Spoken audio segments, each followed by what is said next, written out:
noticia es noticia en profundidad. Qué placer acompañarles. Soy Tatiana Pérez, les saludo desde nuestra sede central en Caracas, en Venezuela. A partir de este momento, en la próxima hora, tenemos 3 temas que son noticia. Aquí están primero desplegados en titulares. En noticia argentina.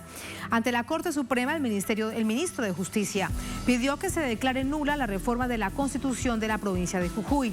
En tanto, la propia Corte llamó al gobierno regional de Gerardo Morales a detener la represión contra la población que se mantiene en las calles. En la ciudad de Quiaca, líderes indígenas iniciaron una huelga de hambre. Les contamos y lo analizamos. En noticia Brasil, el expresidente de esta nación, Jair Bolsonaro, no podrá ser elegible para ocupar cargos públicos hasta el año 2030.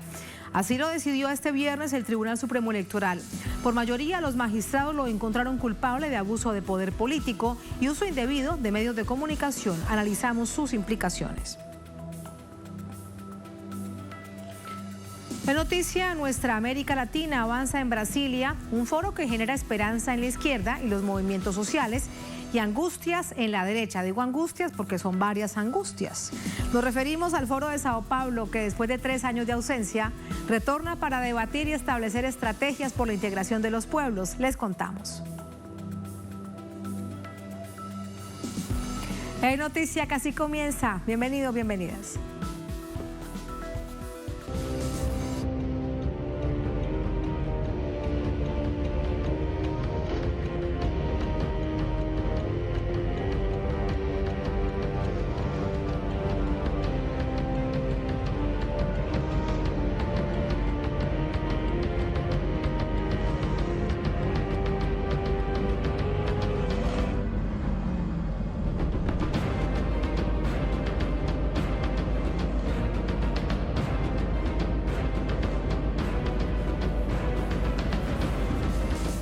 En noticia argentina, el gobierno nacional, a través del ministro de Justicia, presentó una acción de inconstitucionalidad contra la reforma de la Constitución de Jujuy, de esta provincia, ante la Corte Suprema de Justicia. Todo esto tras la represión de la Fuerza Armada contra la población y los periodistas alternativos. Vamos a verlo.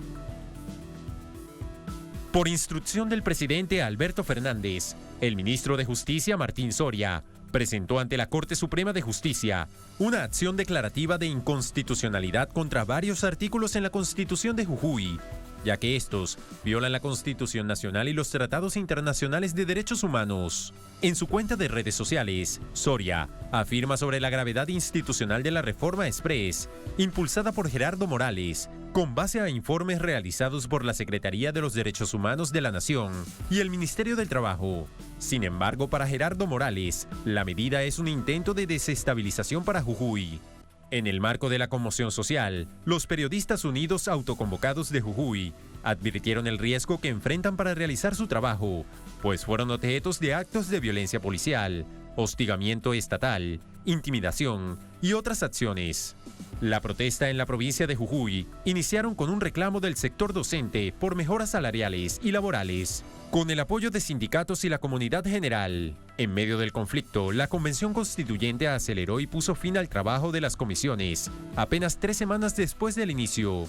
Desde entonces, con la juramentación de la nueva Constitución, organizaciones sociales, políticas y sindicales, además de representantes de comunidades originarias, realizaron una masiva marcha que culminó con la feroz represión que ha dejado decenas de detenidos, casi un centenar de imputaciones penales y más de 150 personas heridas desde el 17 de junio. Con el paso de las horas, se conocieron testimonios que daban cuenta de golpes y malos tratos al momento de las detenciones por la policía jujeña. Tal es el caso de Camila Müller, quien fue hostigada en la madrugada de este miércoles. Presenté un habeas corpus y también hice una denuncia penal. Me hicieron un peritaje también. Justamente por eso no estaba en condiciones de hablar con los medios, porque quería priorizar la denuncia. Por otro lado, autoridades locales allanaron la vivienda de la lideresa indígena Milagro Sala, donde permanece detenida por presuntamente promover las protestas. Durante una entrevista con AM750, la dirigente política relató la violencia con la que se llevó a cabo el operativo y exigió al gobernador Gerardo Morales que le ponga punto final a la persecución en su contra y respete las leyes. Mira, fíjate de que él cuando pasa algo en Jujuy, lo primero que hace es culparme a mí. ¿Sí? Entra a justificarse de lo que él no hace. Los senadores Guillermo Snopek, del Frente Justicialista de Jujuy, y Juliana Di Tulio, de Unidad Ciudadana, presentaron un proyecto de ley para intervenir el Poder Judicial de Jujuy y así garantizar la forma republicana de gobierno y evitar incurrir en responsabilidad internacional del Estado argentino. Allí los hechos, vamos de inmediato con el análisis. Para ello nos acompaña Claudia Roca, es presidenta de la Asociación Argentina de Juristas, nos acompaña desde Buenos Aires, la capital de Argentina. Doctora Roca, bienvenida, muy buenas noches, bienvenida a Noticias de Telesur. Muy buenas noches, Tatiana, un gusto. Muchísimas gracias. Doctora Roca, primero el punto específico que nos convoca en esta coyuntura después de que ha pasado más de una semana que de manera express se reformara la Constitución de la provincia de Jujuy. El ministro Martín Soria pide ante la Corte Suprema, ante la máxima instancia del país, que se declare inconstitucional esta Constitución de la provincia de Jujuy. ¿Eso es posible dentro de las normas argentinas? Sí, bueno, es posible porque así está previsto y además tiene competencia originaria la Corte cuando se trata de un planteo del Estado o entre el Estado y las provincias o entre las provincias entre sí. Quiero decirle que el planteo que hace el ministro además recoge el planteo que ha visto la ministra de Trabajo, porque la nueva Constitución de Jujuy, en su artículo 67, incluye en su inciso cuarto lo que nosotros decimos que es la criminalización de la protesta social. Y esto contradice nuestra propia Constitución y todos los tratados en la materia, y además toda la doctrina de la Corte Interamericana de Justicia, ¿no? Además, digo, en términos regionales. Pero también tiene un problema serio, y aquí quizás estamos más cerca del gran conflicto de fondo que atraviesa Jujuy desde casi 8 años, con los artículos 94 y 95, donde también se ha violado el orden constitucional convencionalizado, decimos así porque incluyen las convenciones internacionales, ¿no? Porque no se ha hecho la consulta debida a los pueblos originarios conforme lo establece el convenio 169 de la OIT. ¿Y por qué digo el kit de la cuestión? Porque lo que subyace detrás de toda esta reforma, más allá de algunos artículos que puedan parecer modernos, es la necesidad de, por un lado, la provincia tener absoluto control social, ante qué, bueno, ante los justos reclamos, no solo de determinados sectores sociales, sino fundamentalmente de los derechos de los pueblos originarios, ante un plan de explotación absolutamente extractivista que lo deja en manos de transnacionales, con un manejo absolutamente opaco y poco transparente, que nos da una provincia con un pueblo absolutamente empobrecido, en condiciones realmente de una pobreza extrema, y paradójicamente un subsuelo con riquezas que en este momento son casi estratégicas en el mundo, ¿no? Claro, que son apetecidas por las principales potencias, entre ellas, por supuesto, es Estados Unidos, que ha dicho que el litio en particular es un asunto de la seguridad nacional. El litio de nuestra América Latina es un asunto de la seguridad nacional de Estados Unidos. Ahora, doctora Roca, dentro de los marcos constitucionales de Argentina, aquí también le pido de su explicación, de su conocimiento, ¿puede pasar esto? Que una constitución provincial no vaya acorde con con los principios generales de la constitución de un país y con las decisiones además de un Estado, y se lo pregunto sobre todo teniendo en cuenta el escenario político en donde tenemos a un Jujuy con un gobernador opositor aliado al macrismo como es Gerardo Morales y un gobierno nacional pues que evidentemente es oposición adversario en tiempo de campaña? Mire, no es posible en estos términos. Nuestro sistema es republicano, representativo y federal, y si bien las provincias gozan de autonomía y autarquía, solo pueden hacerlo en todo lo que no sea delegado al gobierno nacional. La Constitución Nacional goza de supremacía y ninguna otra constitución local, ni ninguna otra ley ni norma de la nación puede contradecirla esta en todo aquello que se ha establecido como derechos, garantías y normas fundamentales de la nación. Por esto no es posible, por esto la presentación del ministro, ¿no? Pero quiero decirle también, solo agregar que esta constitución de Jujuy nace ya viciada porque viola la propia constitución anterior en términos de su procedimiento. El gobernador Morales no podía presidir la convención constituyente porque la constitución anterior prohibía que fuera un funcionario en actividad quienes participaran en la convención. Violó los plazos establecidos, violó la necesidad de consultar a todos los sectores, especialmente los que le nombré antes, ¿no? Los pueblos originarios, las poblaciones campesinas, los gremios de trabajadores involucrados. Y fíjense que es tan evidente lo que digo, que ante las protestas y para pretender bajar el nivel de los reclamos, unilateralmente Morales decide dar de baja 2 de los artículos que había reformado. Imagínense si ese modo de comportarse no corresponde con una conducta que es más bien dictatorial que de un funcionario democrático, ¿no? Pero este es el signo que ha sostenido Morales durante todo su gobierno. La persecución de la que hablaba la nota antes a Milagros Salas ha tenido el sentido de ser disciplinador. El modo de gobernar de Morales siempre ha sido muy poco respetuoso de los derechos y garantías de los ciudadanos, porque tiene por objeto manejar aquello como un feudo, sobre todo en torno a los intereses estratégicos que, lo repito, tiene que ver con el reparto de tierras y la explotación de recursos estratégicos. Sí, doctora Roca, en particular con la situación de esta persecución tan impresionante a Milagros Sala, goza el gobernador de todas las posibilidades para que se allane su casa, además con las características y el nivel de violencia que se le imprime a cada situación en contra de Milagros Sala.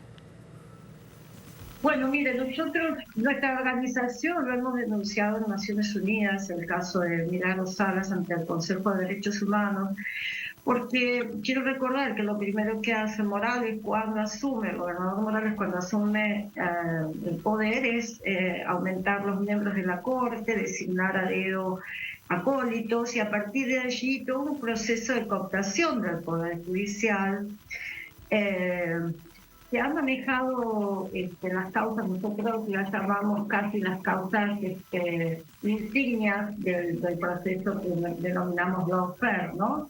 Porque allí en enero del 2016 comienza un tratamiento brutal contra una líder fundamental que representaba un nivel de organización social que hubieran impedido este manejo arbitrario en general, sobre todo de los recursos de la provincia, ¿no? Vuelvo a repetir, nosotros la consideramos casi un sacrificio humano, porque a través de esta lucha encarnizada, quiero decir, no es contra ella sola, hay muchos más lideresas y líderes campesinos e indígenas que han sido criminalizados con procesos absolutamente viciados. Y lo más lamentable es que a pesar de todo lo que se ha hecho, usted nos recordaba, por ejemplo, lo que su organización ha hecho a nivel internacional, se ha denunciado ante el mundo Hay además jurisprudencia al respecto, pero Milagros Sala está en la cárcel, aunque en su casa, pero está en la cárcel bajo todo este régimen. Y con respecto, trayendo toda esta situación al momento, usted también previamente nos ha contado acerca de una serie de periodistas que han resultado seriamente afectados por cubrir estas protestas, por cubrir estas manifestaciones que han sido brutalmente reprimidas. Quiero preguntarle de ello. Mire, bueno, aquí está la nota, hay una denuncia de una organización de periodistas denunciando todo esto. Pero quiero decirle que en este momento nosotros estamos recibiendo videos y comunicaciones que no solo han sido periodistas. Hoy el gobernador Morales convocó a una marcha por la paz y nos llegaban testimonios y comunicaciones de lo que nosotros denominamos apriete, ¿no? Presiones amenazantes para que sobre todo los sectores de la docencia y los sectores gremiales participaran en esta supuesta marcha de pacificación. Quiero decirles, este es el rasgo esencial, pero no de ahora, esto viene siendo así desde hace muchos años del gobierno de Morales. Lo que no puede costar, porque ha habido intentos de cooptación, lo que sigue es la presión. Ha habido allanamientos sin orden, por ejemplo, se ha publicado para justificar la represión supuestos prontuarios policiales de supuestos detenidos en estas manifestaciones. Esto es violatorio también de nuestro Código Penal, o sea, funcionarios públicos que para justificar su violencia incurren en nuevos delitos publicando prontuarios policiales que, digamos, solo pueden ser reservados, ¿verdad? Por obvias razones, porque imagínense que si alguien no tiene sentencia no puede ser publicado públicamente como un delincuente, que además, según la óptica del gobernador, está bien molerlo a palos y detenerlo, ¿no? Este es el estado de cosas. Por eso nosotros quiero decirle que nuestra organización, con muchísimos más referentes y personalidades del derecho y del mundo también, de los derechos humanos y de la cultura, hasta el Premio Nobel de la Paz, Adolfo Pérez Esquivel, uno de nuestros referentes máximos, que es el doctor Eugenio Zaffaroni, muchísimas, le decía, personalidades más, presentamos la semana pasada un pedido de intervención federal, porque no alcanza, entendemos que no alcanza intervenir la justicia. Es necesario que exista una intervención federal que garantice el Estado social y democrático de derecho a los habitantes de Jujuy, porque realmente no viven en una democracia. ¿Y por qué cree usted que el gobierno federal, el gobierno del presidente Fernández, no ha tomado esa decisión, doctora Roca? Bueno, es una coyuntura difícil, lo entendemos. Es un año, no solo es un año electoral, sino el tema es que además no es una decisión que unilateralmente, conforme nuestro sistema, pueda tomar el presidente. Esto debe ser aprobado por el Congreso. Y por eso nosotros lo interpusimos ante el Congreso, que es donde corresponde. El tema es que deberían lograrse las mayorías para que esto sea votado, y entonces sí se despliegan todas las instituciones del Estado Nacional a cumplir esta decisión. Esto ha tenido antecedentes en el gobierno de la Rúa, por razones, quiero decirle, incluso mucho menos graves que las que está diciendo Jujuy. Y también el presidente Néstor Kirchner intervino Santiago del Estero, y quiero decirle, por razones mucho menos gravosas en términos de seguridad de las ciudadanas y ciudadanos, ¿no? Pero bueno, evidentemente nuestros representantes en el cuerpo legislativo, porque evidentemente no tiene mayoría propia hoy el oficialismo, o por razones digamos de falta de acuerdos, esto debería ser tratado y resuelto, pero no parece que fuera la voluntad de nuestro Parlamento. Por lo menos es lo que estamos viendo hasta este momento. Me queda algo por preguntarle, doctora Roca, si con todas estas denuncias, irregularidades, violaciones que están además grabadas, que son evidentes, que están los testigos, que están las víctimas, ¿la Corte Suprema debería también tener en cuenta este escenario o solamente se regiría, una vez ha sido ingresado por parte del ministro de Justicia Martín Soria, el pedido de inconstitucionalidad, de la declaración de inconstitucionalidad de la Constitución de Jujuy?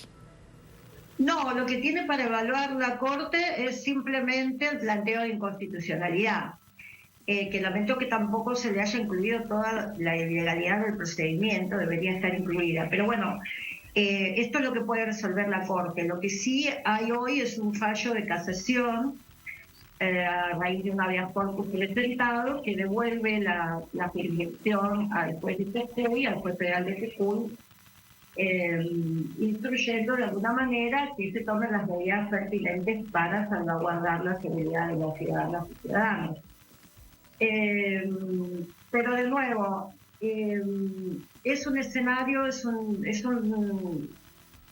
una situación, una circunstancia social y sobre todo institucional en Jujuy que no parecería que estas disposiciones alcancen, ¿no? Sería muy importante el pronunciamiento de la Corte sin ninguna duda, porque si bien solo se limita a la inconstitucionalidad de la nueva constitución o de la reforma constitucional de Jujuy, sí creo que de alguna manera comenzaría a ordenar todo este desorden. Muchísimas gracias, doctora, por ese análisis. Muy buenas noches. Nosotros al tanto siempre de todo cuanto suceda en Jujuy. Muchas gracias. Buenas noches. Bueno, a su disposición y un gusto. Muchas gracias. Hasta luego. Así vamos a la primera pausa en esta emisión de Es Noticia. Al volver en Noticia Brasil, el expresidente Jair Bolsonaro no podrá ser elegible para ocupar cargos públicos hasta el 2030. Así lo decidió este viernes el Tribunal Supremo Electoral.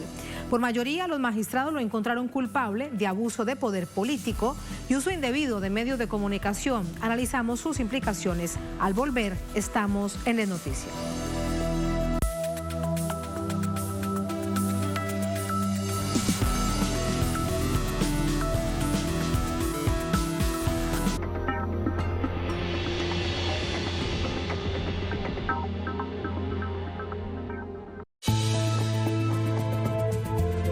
El mundo sintoniza Telesur. Ramiro Angulo desde el Perú. Porque Telesur siempre da más.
En Noticia Brasil, una sentencia del Tribunal Supremo Electoral emitida este viernes inhabilita políticamente al expresidente Bolsonaro durante los próximos 8 años, hasta el 2030.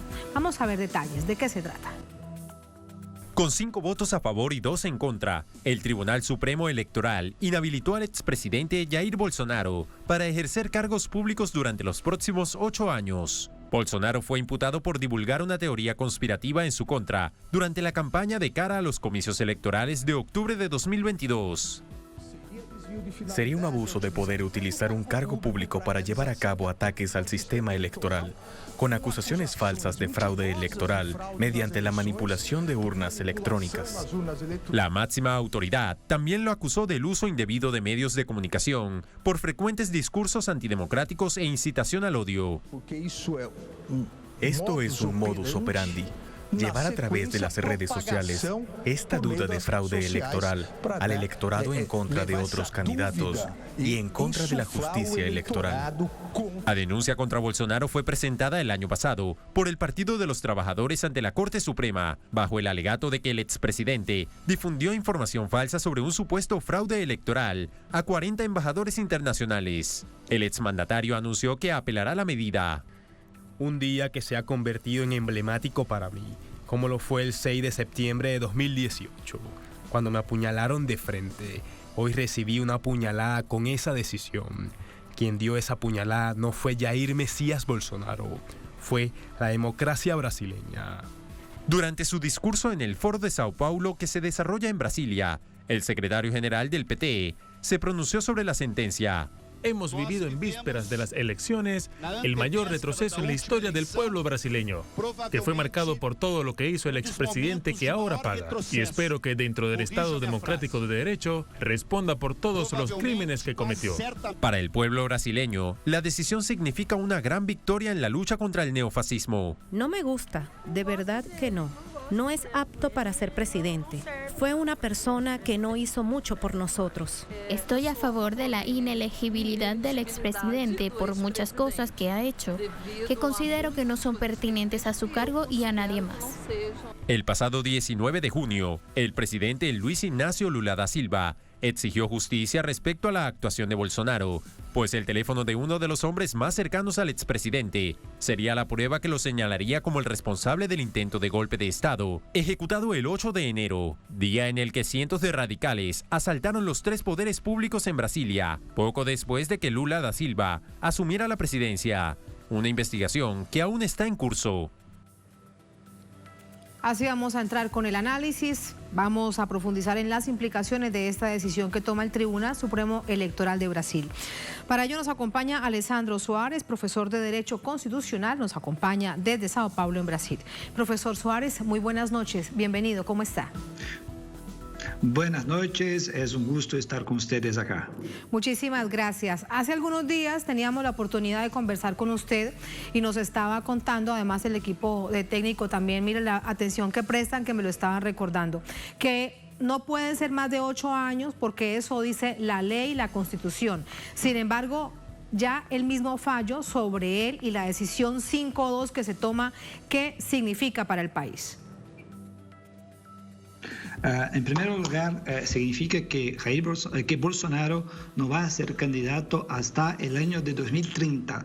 Y esto tiene un gran significado porque en realidad tuvimos un periodo muy complejo, un periodo de conflictividad política, un periodo en el cual el neofascismo endureció en la realidad brasileña, y es la primera vez, una de las primeras veces en que uno de los artífices, uno de las personas más importantes, que Bolsonaro, va a ser condenado. No es una condenación criminal, no es un proceso criminal, una demanda criminal, pero es una primera demanda en que el expresidente sale derrotado. Entonces es significativo, es simbólico, es importante, no es suficiente porque tenemos un camino largo adelante, pero es muy importante porque es un tipo de situación en que el Tribunal Electoral dice, basta, no puede más hacer lo que hizo durante los últimos años, atacando la democracia, atacando los derechos fundamentales, basta.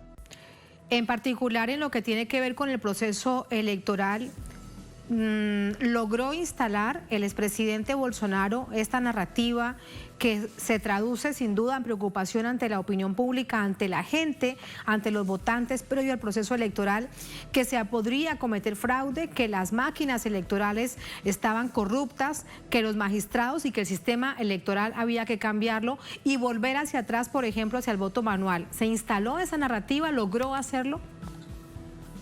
Sí, es verdad. En realidad lo que tenemos es que hay propuesta en el Congreso, en el Parlamento, en el Poder Legislativo acerca de este tema del voto impreso. Es un tema importante que puede ir adelante también, que se puede debatir. Es un tema de transparencia pública, de validad y de seguridad del voto, del derecho fundamental de voto, pero en realidad lo que Bolsonaro deseaba no era exactamente una transparencia con relación al voto. Intentaba en realidad tumultuar, intentaba oscurecer el proceso electoral. Esta fue la cuestión fundamental, porque el intento no era exactamente la transparencia. Tenemos hoy en el Congreso muchos proyectos que tienen este tema como principal, pero la cuestión de Bolsonaro no fue esa. La cuestión era generar un manto de dudas sobre el sistema electoral. Y seguramente aquí hay una pregunta además de carácter político, en aras además de recordar, y ante este hecho, ¿por qué se toma esta decisión por parte de los magistrados del Tribunal Supremo Electoral? Y es que las encuestas no le daban para la reelección. No, dice acerca de Lula o Bolsonaro. No, de Bolsonaro, que las encuestas no le daban, había una amplia ventaja, aunque estaba de segundo, había una amplia ventaja entre Bolsonaro y el candidato Lula. Sí, es verdad. Desde el mes de enero de 2022, Bolsonaro estaba atrás en las encuestas. Fue el momento en que empezó a cuestionar el debate electoral. Empezó a cuestionar de una manera más dura la cuestión de las urnas electrónicas. Fue exactamente este momento. Incluso dijo que no iba a reconocer la victoria de Lula caso Lula venciese las elecciones. Entonces fue un debate acerca de las elecciones, atacando las urnas, pero el intento real era que se apercibió que no iba a conseguir la victoria electoral. Entonces Bolsonaro intentó un conjunto de estrategias para cuestionar, para colocar duda acerca del proceso electoral. Claro, ahora quiero preguntarle acerca de la decisión que toman los magistrados. 5 coinciden en que cometió el delito de abuso de poder y el uso indebido de los medios de comunicación. En particular lo configuraron por un encuentro previo a este proceso electoral en que el presidente Bolsonaro, en ese entonces el presidente Bolsonaro, convocó a los embajadores que hacen vida diplomática en Brasilia y a los medios de comunicación. Y allí entonces dijo todo esto, que lo que ya hemos reseñado. Sin embargo, hubo otros 2 magistrados que votaron en contra, decían que esto era un fallo en contra de la libertad de expresión. ¿Cuál es su visión al respecto? Esta es una estrategia de Bolsonaro acerca del tema, porque está a decir que está siendo atacado, que es una injusticia, que es una cuestión de libertad de expresión, que se puede atacar y cuestionar la justicia electoral, y que es un problema de política y no un problema judicial. O sea, que la condenación, que el juicio fue un juicio político y no jurídico, o que no es verdad. En realidad, este es apenas una estrategia de Bolsonaro, porque hay fundamentación jurídica para la decisión y en realidad no hay que hacer, porque Bolsonaro siempre va a aparecer va a intentar aparecer como alguien que está siendo injusticiado por el Poder Judicial y que está siendo perseguido políticamente. Pero esto no es verdad. Tenemos 5 votos contra 2, son votos muy bien fundamentados, muy bien realizados, elaborados por los ministros del Tribunal Superior Electoral. Y ahora Bolsonaro que tiene es una vía jurídica para debatir la cuestión y una vía política. Sobre la vía jurídica, ¿esto quiere decir que hay apelación? Hay apelación ante el Tribunal Superior Electoral. Hay apelación posible desde que tenemos una violación de la Constitución. Es posible llevar una apelación hasta el Tribunal Superior, el Supremo Tribunal Federal. Entonces hay 2 vías judiciales en realidad dentro del Tribunal Superior Electoral o si hay una violación de la Constitución, una ofensa a la Constitución, es posible cuestionar la demanda ante el Supremo Tribunal Federal. Esto con respecto a lo jurídico y con respecto al escenario político, profesor, ¿qué pasará sobre las figuras que van adelante, incluso para procesos en adelante electorales de los próximos 8 años? Vamos a circunscribirlo al movimiento político del expresidente Bolsonaro, el Partido Liberal. ¿Qué cree usted que va a suceder? En primer lugar, hay una movilización ahora en el Congreso, en el Parlamento, en el Poder Judicial, Legislativo, para aprobar un proyecto de amnistía, de indulto a Bolsonaro con relación a esta cuestión, con relación a la decisión del Tribunal Superior Electoral.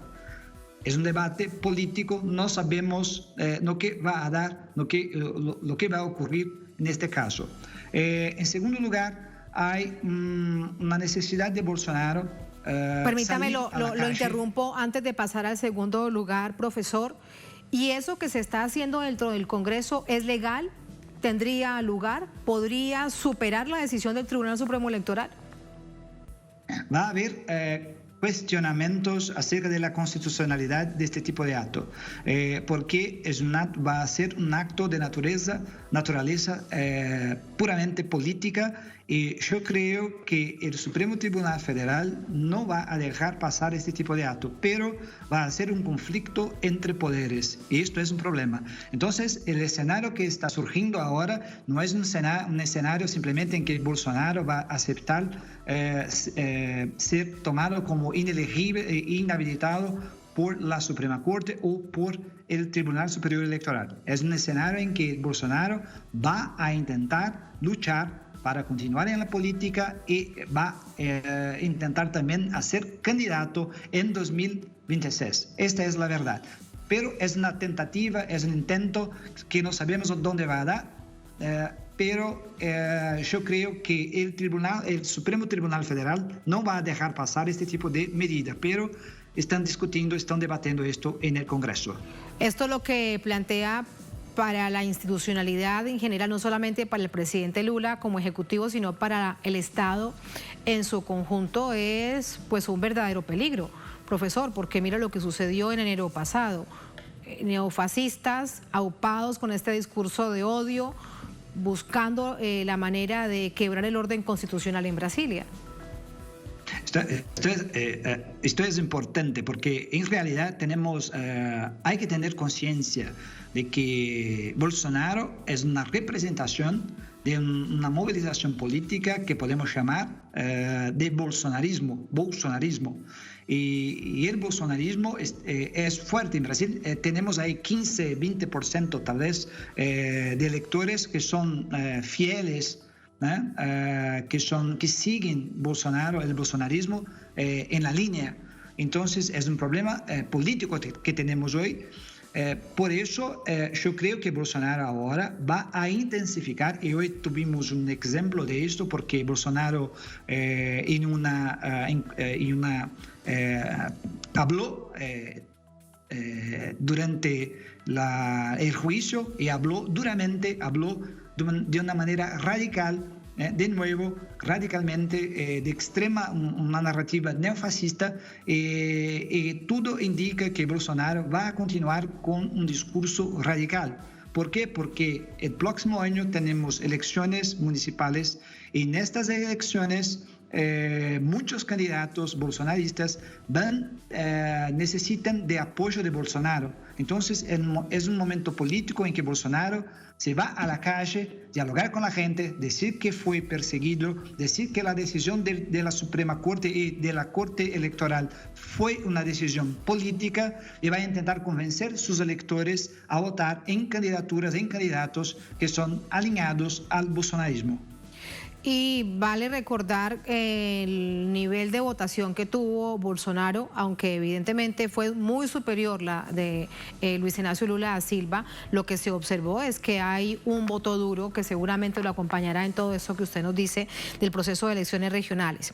Para despedirlo, profesor Suárez, ¿qué de alguna manera jurisprudencia o implicaciones jurídicas dentro del país, bueno, incluso fuera de Brasil, puede tener esta decisión de la Corte Suprema Electoral? Porque hay un punto que nos pareció bastante claro cuando veíamos la unanimidad de estos 5 magistrados. Ellos decían: la libertad de expresión no es libertad de desinformación, no es el todo vale. Esto tiene unos límites que debe ser respetado y sobre todo por el jefe de Estado.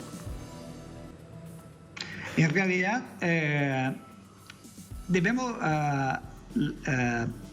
tener en cuenta que Bolsonaro fue diputado, legislador durante 7 mandatos. Entonces, tenemos ahí más de 20 años como diputado y hablaba estas cosas, hablaba noticias fraudulentas, hablaba de una manera violenta, discursos de odio, cosas del género, y nada ocurría, ningún proceso, ninguna demanda judicial, ninguna condenación, nada ocurría. Pero ahora tenemos un debate importante porque esto se fue acumulando a lo largo de la historia. Estos discursos, estos atentados violentos, estas noticias fraudulentas, este abuso del ejercicio de la libertad de expresión se acumulando a lo largo del tiempo y ahora tenemos una situación límite. Una situación límite donde tenemos el neofascismo se estructurando en el país, un discurso ya enraizado, un discurso que encuentra bases sociales. Y esto es un problema grave. Por esto, esta decisión es importante para decir que la libertad de expresión no es como, por ejemplo, yo voy a decir, como Estados Unidos, donde se aceptan muchas cosas, muchos discursos que son mentiras, no son mentiras, pero que son también discursos violentos, discursos de violentas en contra grupos sociales minoritarios. En el caso de Bolsonaro tenemos discursos violentos contra la comunidad LGBT. Tenemos discursos violentos contra la población negra, preta del país, y tenemos discursos violentos contra las mujeres, así por delante. Entonces, me parece que esta decisión es importante porque dice, no se puede utilizar la libertad de expresión para destruir la democracia, para atacar la democracia. Esto no es posible. Tenemos las lecciones de la historia, tenemos el nazismo, tenemos el fascismo, tenemos toda la historia para demostrar que si dejamos la libertad de expresión ser una libertad total, hay peligro para las libertades, hay peligro para la democracia, para la igualdad. Muchísimas gracias por ese análisis, profesor. Buenas noches. Muchas gracias. Buenas noches, muchas gracias. Muchas gracias, hasta luego. Así vamos a la última pausa en esta emisión de Es Noticia. Al volver en Noticia, nuestra América Latina.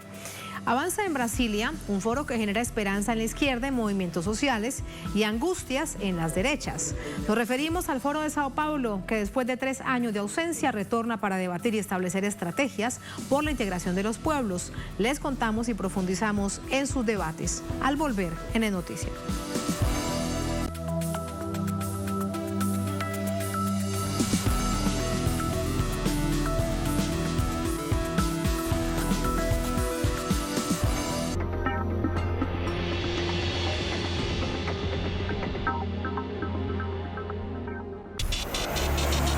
Fanáticos del deporte, Telesur te invita a seguir de cerca la cobertura de Juegos Centroamericanos y del Caribe 2023, desde el 23 de junio hasta el 8 de julio.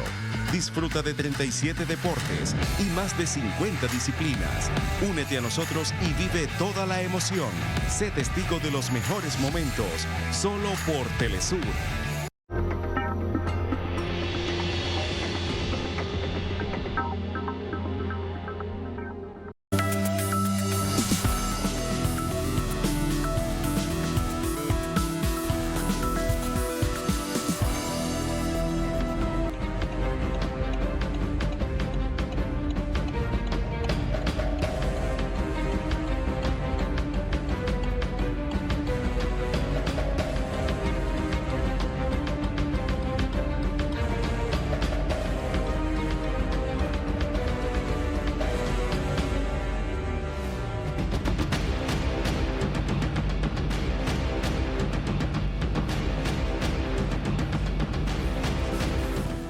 En noticia Nuestra América Latina, el Foro de Sao Paulo regresa a casa, a Brasil. El gigante suramericano recibió a fuerzas de izquierda que discuten sobre integración regional de los pueblos, defensa de la soberanía de un continente en disputa. Vamos a verlo. Luego de 3 años sin reunirse, Brasilia acoge a más de 700 personas de una veintena de países, con el interés de promover el diálogo entre fuerzas de izquierda del mundo. Particularmente en este 26º Foro de Sao Paulo, debaten las formas y obligación de impulsar la integración latinoamericana, defender las soberanías y establecer posiciones contundentes acerca de los retos comunes.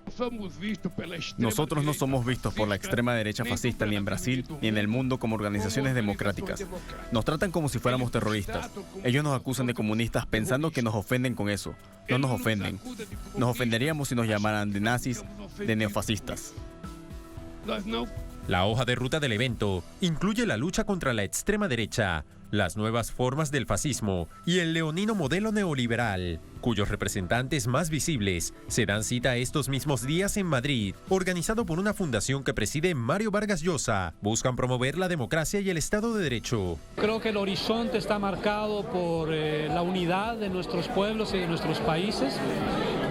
Para ello tenemos que dar pasos concretos. Uno de ellos, decía, es materialmente luchar contra el bloqueo que se impone a Cuba, a Venezuela, con las sanciones, mal llamadas sanciones, las medidas coercitivas unilaterales contra Nicaragua. Pero yo creo que una de las tareas esenciales es el desmantelamiento de la Organización de Estados Americanos.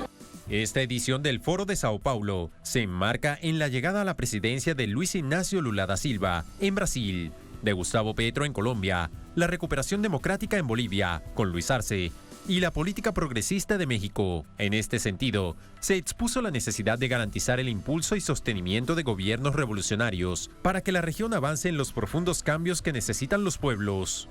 Si nosotros no garantizamos gobiernos progresistas y más que progresistas, revolucionarios en nuestros países, una forma mayoritaria, no vamos a tener la integración con la que nosotros estamos unidos. La derecha también tiene su proyecto hemisférico de subordinación al imperialismo. Y ese es el que se impone. También son temas centrales la protección de la naturaleza, en especial de la Amazonía, el conflicto en Ucrania, la crisis económica mundial, la posición de los países emergentes contra la hegemonía del dólar en el mercado internacional y los retos de la izquierda en el mundo. Cuando hablamos de la integración económica y política de América Latina, hablamos sobre todo de una cuestión de conciencia, de una conciencia que hay que formar, de un pensamiento que hay que crear. Es deber de la izquierda, en mi modesta opinión, decía Fidel, crear conciencia de la necesidad de la integración y de la unión de América Latina. Ninguna región del mundo tiene tantas cosas en común. Hasta el 2 de julio será esta reunión de partidos, movimientos políticos, intelectuales, organizaciones sociales, gremialistas, campesinas e indígenas de la izquierda de los 5 continentes. Precisamente vamos hasta Brasil con nuestro compañero de labores, Nacho Lemos, con más detalles. Hola Nacho, adelante. Saludos estudios, nos encontramos en la segunda jornada de este encuentro del Foro de Sao Paulo en Brasilia. Es el 26º encuentro del foro, se había interrumpido durante algunos años por la pandemia de COVID-19 y volvió ahora con mucha fuerza, con reuniones, con debates sobre desigualdad, sobre medio ambiente, sobre diversidad, sobre integración regional para América Latina y el Caribe, pero también con participación de delegaciones de diversos cantos del planeta. Hay delegaciones de Asia, hay delegaciones de Europa, hay delegaciones de los Estados Unidos y es por eso que en este momento nos encontramos para conversar con Ana Miranda, que es eurodiputada. Ana, muchas gracias por estar en la pantalla de Telesur. Un placer estar contigo para conversar.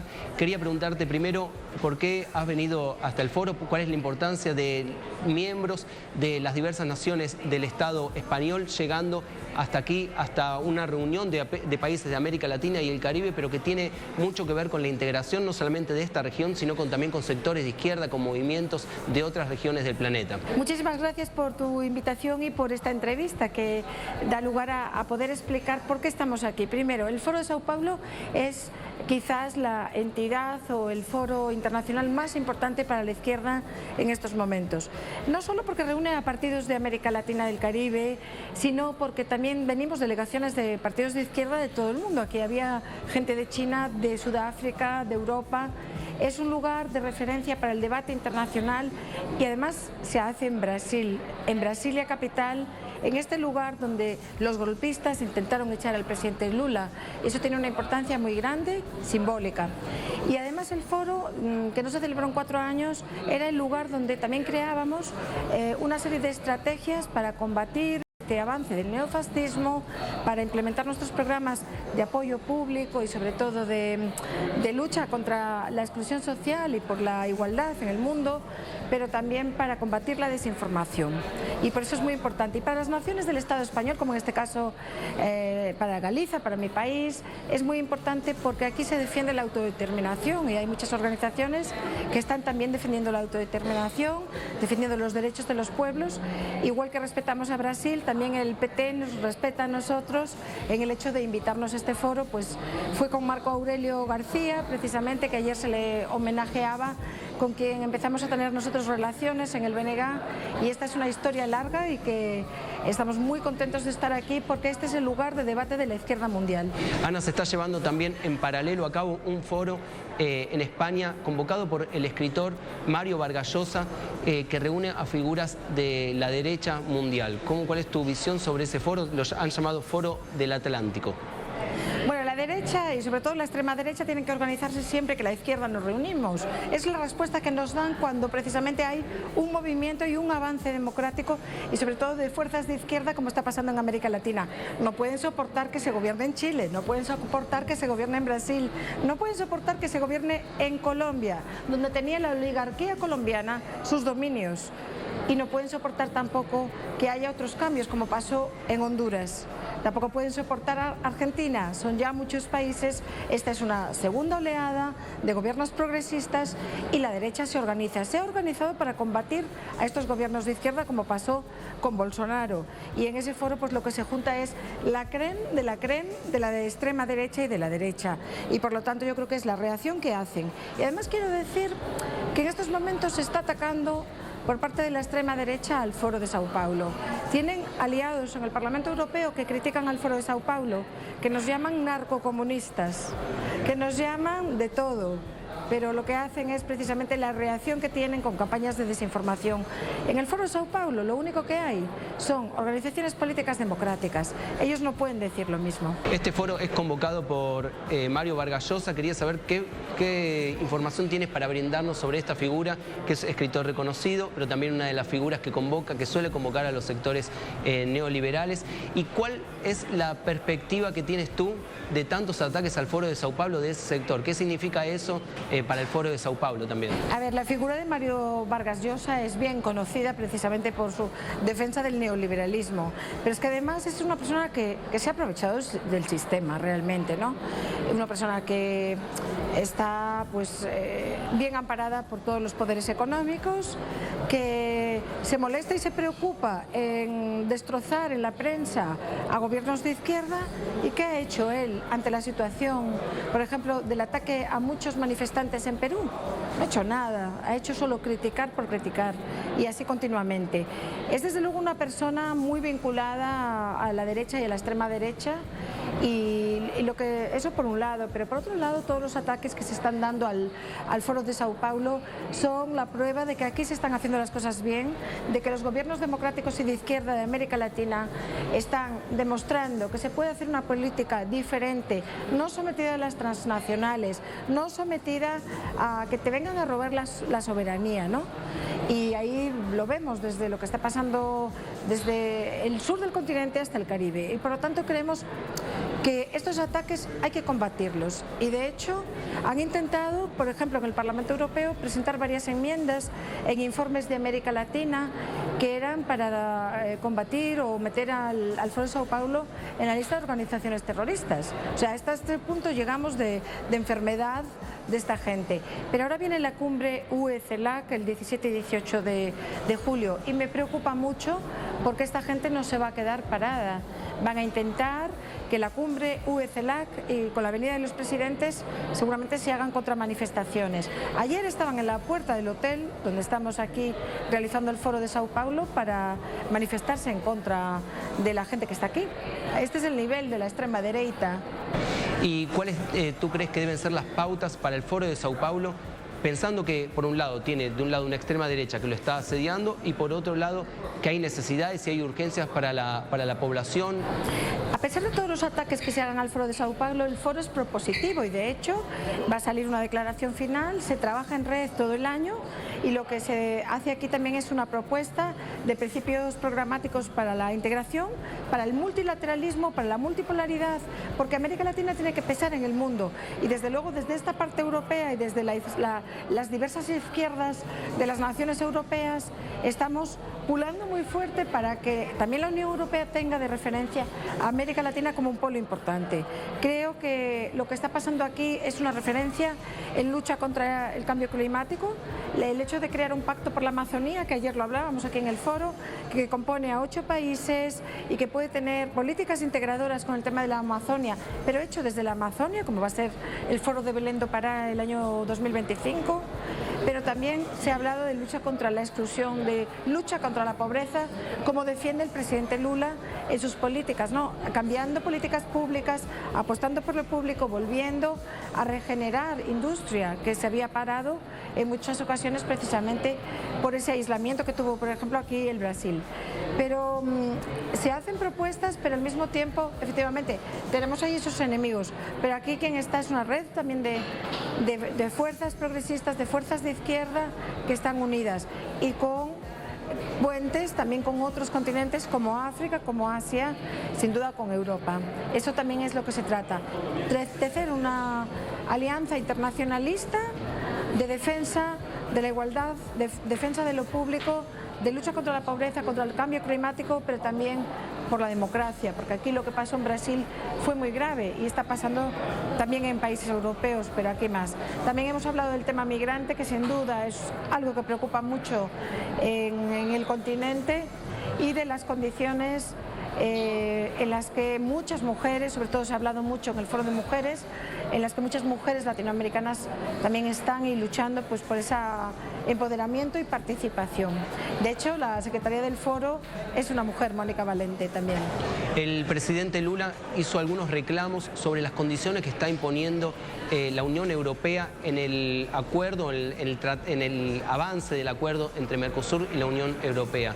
Quería saber cuál es tu perspectiva de estos reclamos y cómo podría llegarse a un buen término teniendo en cuenta los intereses de la Unión Europea y también los intereses del Mercosur y inclusive de la naturaleza aquí en esta región, ¿no? Por supuesto que el presidente Lula y Brasil tiene que defender su posición, no aceptar un acuerdo que tenga las condiciones de antes, porque era la época de Bolsonaro, e imponer sus condiciones y negociarlas. La Unión Europea no puede venir a imponer aquí, como hizo en Chile, nuevas condiciones diferentes que vayan en contra del pueblo de Brasil. Será el pueblo de Brasil el que defienda. Yo, de hecho, soy miembro de la delegación de Brasil del Parlamento Europeo y he defendido la posición de Lula, porque creo que tiene que haber un término medio, ¿no?, entre lo que defiende Europa y el respeto a la soberanía de un país. No podemos los europeos venir aquí al continente latinoamericano a imponer nuestras condiciones. Ana, muchísimas gracias por tu participación aquí en Telesur. Es un placer siempre estar contigo y además que nos des luz sobre algunas cuestiones urgentes, tanto del lado de Europa como también aquí en América Latina durante el Foro de Sao Paulo. Nosotros seguimos con esta transmisión del Foro de Sao Paulo que se extiende hasta el próximo domingo 2 de julio, tratando cuestiones urgentes para América Latina y también para el planeta y cuáles son las luchas, cuáles son los horizontes para las izquierdas, para seguir movilizándose de acuerdo a las pautas que interesan a las sociedades en todo el planeta. Volvemos con nuestra señal a Caracas. Y la integración de nuestros pueblos, que resulta fundamental. Nacho, gracias, muy buenas noches. Muy pendientes en el servicio informativo de Telesur Noticias este fin de semana de cómo avanza este foro de Sao Paulo, que ha regresado después de 3 años en el gigante suramericano, en Brasilia, su capital. Y el próximo domingo, como bien nos recordaba Nacho, con una declaración final. Pendientes de ello entonces.